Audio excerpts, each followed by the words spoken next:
Você acompanha Jornal da Rede Alesp. O Jornal da Rede Alesp está de volta. Seguimos com mais informações aqui do Legislativo Paulista, do Brasil e do mundo. O Diário Oficial da União de ontem, quarta-feira, publicou o decreto que antecipa o pagamento do 13º de aposentados, pensionistas e outros segurados do INSS neste ano. A decisão foi assinada na terça-feira pelo presidente Jair Bolsonaro. O pagamento será feito em 2 parcelas.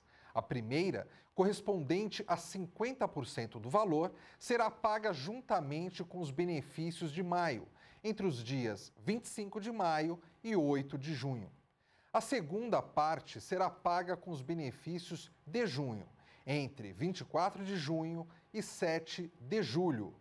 Normalmente, o 13º dos aposentados é pago nas competências de agosto e novembro.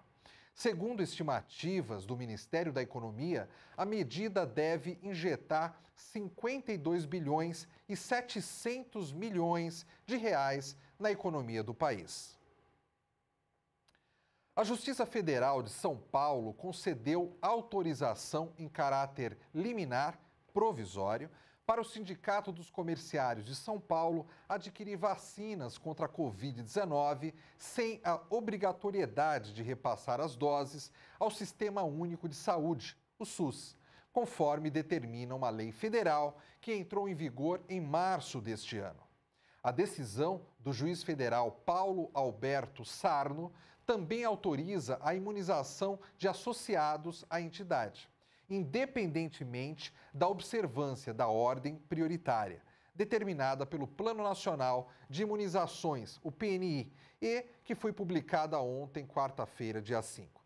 Na decisão, o juiz afirma que os imunizantes adquiridos pelo sindicato devem ser aplicados exclusivamente em associados da entidade e familiares dos associados, gratuitamente, desde que tenham autorização da Agência Nacional de Vigilância Sanitária, a Anvisa, para o uso no Brasil. O magistrado citou na liminar outras decisões judiciais que já autorizaram entidades privadas a adquirir vacinas contra o coronavírus diante da demora do governo federal em subsidiar a aquisição para os grupos prioritários e imunizar toda a população. Ele citou também precedentes do Supremo Tribunal Federal, o STF, que afirmaram que todos os entes públicos e privados podem atuar no combate à doença. E a partir de hoje, brasileiros nascidos em maio podem fazer saque consultaauxilio.cidadania.gov.br. Vamos falar agora sobre o sistema tributário, que é mais injusto com as mulheres. Existe no Brasil muitas disparidades de gênero, tanto na remuneração no setor privado, como nas atribuições domésticas impostas às mulheres pela sociedade.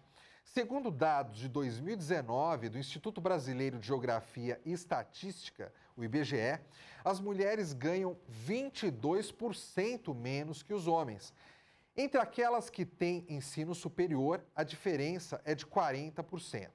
Sobre esse assunto, nós vamos conversar agora com a advogada Raquel Preto. Ela é diretora tesoureira da OAB São Paulo e tributarista. Olá, doutora Raquel, seja bem-vinda ao Jornal da Rede Alesp. Bom dia, Fábio, como está? Tudo bem? Eu estou bem, a senhora. Quer dizer, bem também dentro do possível, né, Fábio? Neste quadro que vivemos. Exatamente, estamos bem dentro do possível, bem lembrado. Doutora, por que não conhece, para quem não conhece o sistema tributário brasileiro, ele é concentrado em qual setor? Bom, Fábio, nós temos um grande problema estrutural no Brasil que decorre de uma tributação muito concentrada no consumo, né? Então, para a gente ter uma ideia do que estamos falando, mais ou menos 45% do total de arrecadação tributária que é oferida por governos federal, estaduais e municipais, 45% dessa arrecadação ela advém da tributação que incide sobre bens e serviços, né? E apenas 21,5%, 22% incide sobre renda. E agora, pasme, a menor quantidade de incidência tributária no nosso país é sobre a propriedade. Somente 4,64% da arrecadação tributária do país advém da tributação sobre propriedade. Isso significa, Fábio, que a principal fonte de arrecadação tributária que os nossos governos elegeram ao longo dos anos tem sido a tributação do consumo, né? A tributação que incide sobre os bens que nós compramos e sobre os serviços que nós adquirimos. E isso nos traz problemas muito sérios, porque a população que ganha menos gasta quase que toda a sua remuneração comprando bens de consumo que são essenciais. A gente basicamente está falando de alimentos e gêneros de necessidade. Há estudos indicando que mais de 80% dos gastos das famílias de baixa renda são gastos desse tipo, né? E portanto, quase toda a tributação é feita em cima deste tipo também de produto. Vem aí a defasagem primordial. Doutora, eu escutando aqui a sua explicação, eu fico pasmo, né? Porque, pelo que a senhora falou, uma pessoa simples que ganha ali um salário, que boa parte daquele salário vai para a alimentação dela, ela está pagando um monte de impostos toda vez que ela vai no supermercado fazer a comprinha dela. Enquanto isso, uma pessoa que ganha um salário muito mais alto, devido ao trabalho dele, está tudo certo, ele tem inúmeros imóveis, ou seja, a tributação dele é baixa comparando aquele trabalhador assalariado que precisa do salário exatamente para se alimentar. Parece tão fora de lógica isso que eu faço a pergunta para a senhora, por que é assim?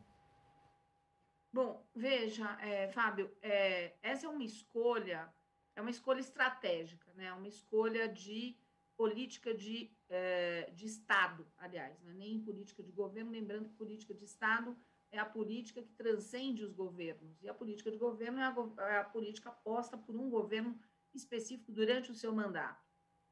Nós tivemos, né, uma construção de sistema tributário em 1988 que acabou de uma forma até muito boa e muito eficiente, originalmente em 1988, distribuindo tributação por fatos geradores econômicos diferentes. O problema é que na hora da prática, na hora de fazer a concretização daquilo que está na Constituição, os legisladores acabam prestigiando determinadas coisas. Então, por exemplo, quando a gente fala em tributação sobre patrimônio, a gente tem que lembrar, além do imposto de renda, do imposto de transmissão causa-mortes e doações, que no Brasil tem alíquotas que variam entre 4% e 8%. E aí a defasagem fica evidente, Fábio, por quê? Em países desenvolvidos, em que você tem menos desigualdade social e econômica, você não tem alíquotas tão baixas de tributação em cima de heranças que nós recebemos. Né? Você tem uma tributação aí não menor do que 15%, em países como a França, por exemplo, chegando a 55%. Então, é uma escolha de concretizar a tributação dessa maneira, né? E isso é particularmente terrível para com mulheres e a nossa população negra, que é a maioria do país, 56,4% da população brasileira é composta por pessoas pretas ou pardas, segundo a autodeclaração feita ao IBGE. Muito bem, estas pessoas são as pessoas que estão na base da pirâmide social, são as pessoas que ganham menos, e aí elas se enquadram justamente naquilo que falávamos antes, né? De que quem ganha menos acaba tendo que usar quase tudo que ganha para comprar bens de consumo essenciais, né? Basicamente alimentação, gêneros de primeira necessidade, de higiene pessoal, quando não estamos dentro daquela linha terrível de pobreza e de perigo alimentar que tem crescido enormemente nos últimos anos. É uma escolha estratégica trabalhar com alíquotas menores quando a gente trabalha com patrimônio. E tributar a 18% a 25% por ICMS, sem contar IPI, né, que é outro desvio terrível, em vários produtos que são essenciais para a nossa vida. Doutora Raquel, sempre que se discute esse tema, em algum momento se fala sobre taxar grandes fortunas, né? E esse assunto acaba sendo bastante polêmico. Se diz que se houver a taxação maior em relação a heranças e também uma taxação bem maior em relação a grandes fortunas, muitas pessoas vão deixar o país e vão morar num outro país. Na realidade, isso pode ocorrer ou é mais uma desculpa para não se fazer o que tem que ser feito? Veja, Fábio, é ruim quando as pessoas se põem a discutir coisas sem lidarem com isso, principalmente os temas técnicos, sem ter um conhecimento mais específico. Veja, ninguém está falando em tributar patrimônios acumulados, patrimônios grandes acumulados, com alíquotas, por exemplo, de 55%, 60%, 65%, como há países que tributam, né? Herança, quando você vai receber herança e também imposto de renda sobre pessoa física. Mas nem tanto ao mar, nem tanto à terra, né? Quer dizer, o que não dá é para a gente chegar nesse momento e perceber que o Brasil, segundo relatórios aí recentes, inclusive o último divulgado no final do ano pela ONU, é o segundo país em que há maior concentração de renda. Nós só perdemos para o Catar, né? Nós não podemos deixar de olhar para isso e encarar que nós precisamos realmente discutir se essa matriz tributária é a matriz que ajuda a resolver os problemas do Brasil. O Brasil deve continuar sendo o segundo país que mais concentra renda ou devemos falar sobre uma distribuição mais equânime de renda? Ter uma distribuição mais equânime de renda é ter gente com mais poder aquisitivo, inclusive ter mais mercado para atividades econômicas. As coisas estão interligadas, né? Então, há que pensar estrategicamente no país. Nós não podemos continuar mantendo 65 milhões de pessoas abaixo da linha de pobreza e vivendo em perigo alimentar, né? Sem ter o dinheiro para o dia seguinte comprar comida. Nós temos hoje aproximadamente 11 milhões de pessoas que recebem, com sorte, até R$ 151 por mês. Né? Então, temos que falar, sim, em tributação de patrimônio. Agora, com relação ao imposto sobre grandes fortunas, eu gostaria de compartilhar aqui uma consideração técnica muito breve. Não é um imposto tecnicamente, do ponto de vista de estrutura técnica, que seja o melhor, mas nós não precisamos dele para tributar melhor patrimônio. Se nós utilizarmos a tributação do imposto de renda de uma forma mais inteligente, mais contemporânea, por exemplo, com mais faixas de tributação, alíquotas variáveis em função de capacidade econômica contributiva, se nós utilizarmos o próprio imposto de transmissão causa-morte e doações e revisitarmos essas alíquotas tão baixas e fora do contexto, inclusive, de países OCDE e dos países que têm índice de desenvolvimento humano maior, nós já conseguimos resolver o problema.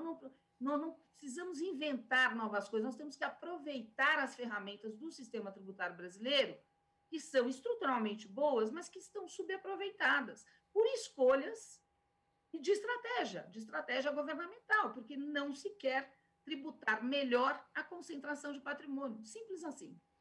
Agora, doutora Raquel, a gente vai conversando sobre o tema é bastante complexo, até de repente uma conversa aqui de 15 minutos fica muito rápida, né, diante de tantas coisas que a gente tem para abordar, mas eu quero fazer uma última pergunta para a senhora, que não é a menos importante, talvez seja uma pergunta crucial também, porque depois de tudo isso que a senhora falou, eu vejo aqui que, segundo o IBGE, as mulheres ganham 22% a menos, em média, que os homens. Ou seja, para as mulheres a situação ainda é pior, porque elas ganham menos que os homens comprovadamente e pagam, obviamente, os mesmos impostos. O que acontece? Bom, acontece que a gente também tem um sistema tributário que foi e vem sendo desenhado majoritariamente por homens, né? Não nos esqueçamos que mulheres são minoria total dentro do legislativo brasileiro, por onde são feitas as leis, né, as leis tributárias, inclusive, E aí discrepâncias absurdas acontecem, como, por exemplo, tributar em 15%, 10%, respectivamente, por exemplo, absorventes, bombas de amamentação e tributar, né, a zero na alíquota de IPI a cueca. Quer dizer, quem é que está por trás desse tipo de escolha? A bomba de amamentação não é essencial? A fralda descartável a 15% não é essencial? Claro que é. E quem é que gasta mais com esse tipo de coisa? É a mulher. Então, as mulheres têm que participar nos espaços de decisão, seja no legislativo, dentro das secretarias de Fazenda, das procuradorias de Fazenda, para repensarem esse sistema. Porque o sistema é, sim, particularmente injusto e é extremamente mais oneroso para mulheres. Mulheres ganham menos, mulheres não acessam aos cargos mais elevados, né? Nós temos apenas 8% de mulheres compondo diretorias executivas de grandes empresas, só para dar um exemplo. A ascensão na carreira é, sim, muito mais difícil do que homem, não se trata de mimimi, trata-se de métricas e estatísticas revelando esse tipo de coisa. E se você for uma mulher negra, pior ainda, porque a sua capacidade de avançar na carreira profissional é menor.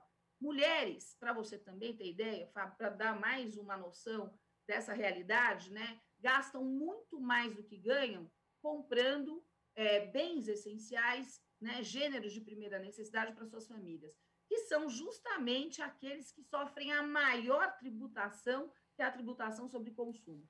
Outro exemplo rápido, mulheres em separações de divórcio costumam, estatisticamente, ficar mais a cargo, digamos assim, responsáveis pela guarda dos filhos. E a elas são destinadas, por exemplo, pensões alimentícias, num número altíssimo, né? Da totalidade de pensões alimentícias pagas no Brasil, mais de 90% delas são pagas para homens, por homens para suas ex-esposas que têm a maioria da guarda. O homem paga a pensão, deduz a pensão no seu imposto de renda, quer dizer, ele ganha um benefício fiscal, e a mulher que recebe a pensão e vai ter que gerir, né, essa pensão para bancar as despesas, por exemplo, das crianças, não só não poderá deduzi-la, como terá que oferecê-la à tributação e pagará sozinha a tributação sobre isso. É disso que se trata, Fábio. É uma situação bastante complexa. Doutora Raquel Preto, advogada, diretora tesoureira da OAB São Paulo e tributarista. Muito obrigado pela sua participação hoje aqui no Jornal da Rede Alesp.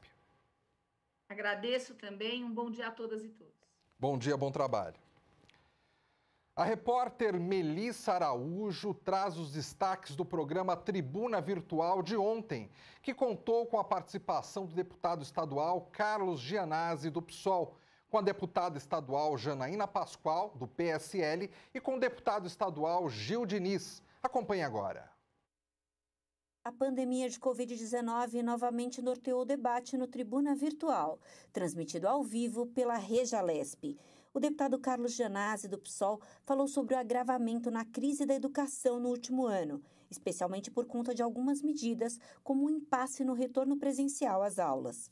Eu já apresentei um PDL para revogar esse decreto do Dória aqui, do Roscielli, que reabre as escolas em qualquer situação. Esse é o teor desse decreto. E nós estamos com uma pandemia descontrolada no Brasil e no mundo. Como eu disse, 100 mil pessoas mortas, quase 100 mil pessoas mortas no estado de São Paulo, mais de 410 mil pessoas mortas no Brasil, e a situação só se agrava, e todas as análises, todas as previsões mostram que haverá o aumento da contaminação, que vem aí uma terceira onda.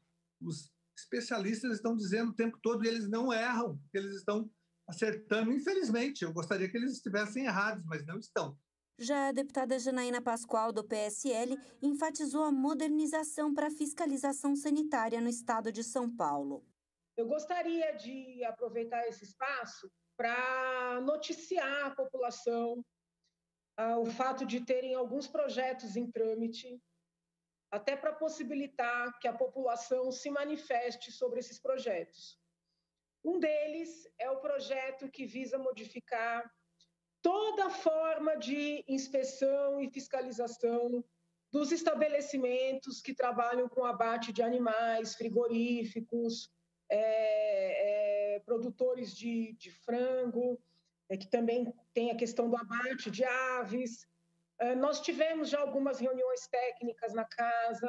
Ontem pela manhã houve uma audiência pública com a participação de várias associações, muitos deputados e, inclusive, do próprio secretário da Agricultura e de representantes do Ministério da Agricultura.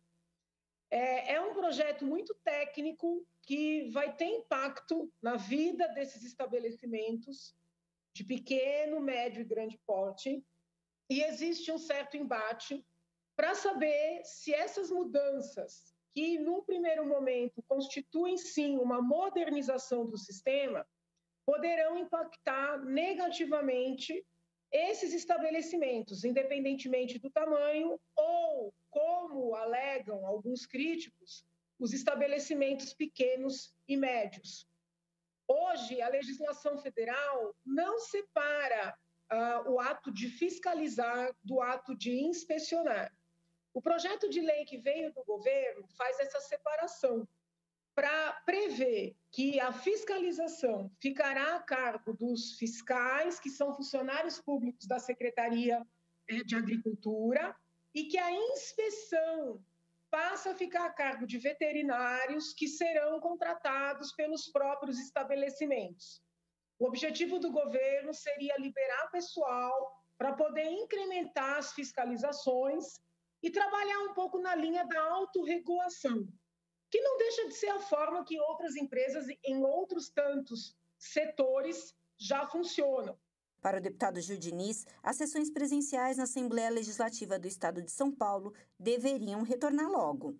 Pedir aqui ao presidente Carlão Pignatari, né? Nós tivemos a discussão, por exemplo, agora do Bolsa do Povo, que não paute projetos do governador em ambiente virtual, que chame aí sessões extraordinárias presenciais para que a gente possa deliberar esses projetos que são importantes para o povo de São Paulo e que tem aí interesse do governador. A ferramenta virtual, ela é importante, ela é muito útil, mas não é de bom tom que nós façamos, né, essas votações que tem um pouco mais aí, que tem que ser mais bem avaliadas aí, até porque impacta, né, na população, no povo trabalhador do estado de São Paulo e no povo mais necessitado no estado de São Paulo. Então peço aí que o presidente possa avaliar, quando tiver esses projetos que é do interesse, principalmente do interesse do senhor governador, que nós possamos fazer essas sessões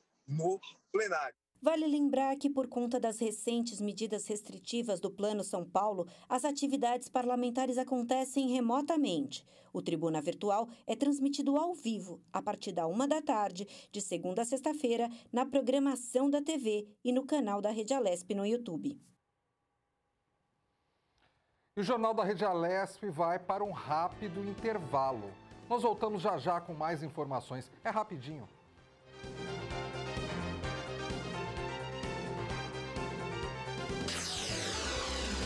Você acompanha Jornal da Rede Alesp.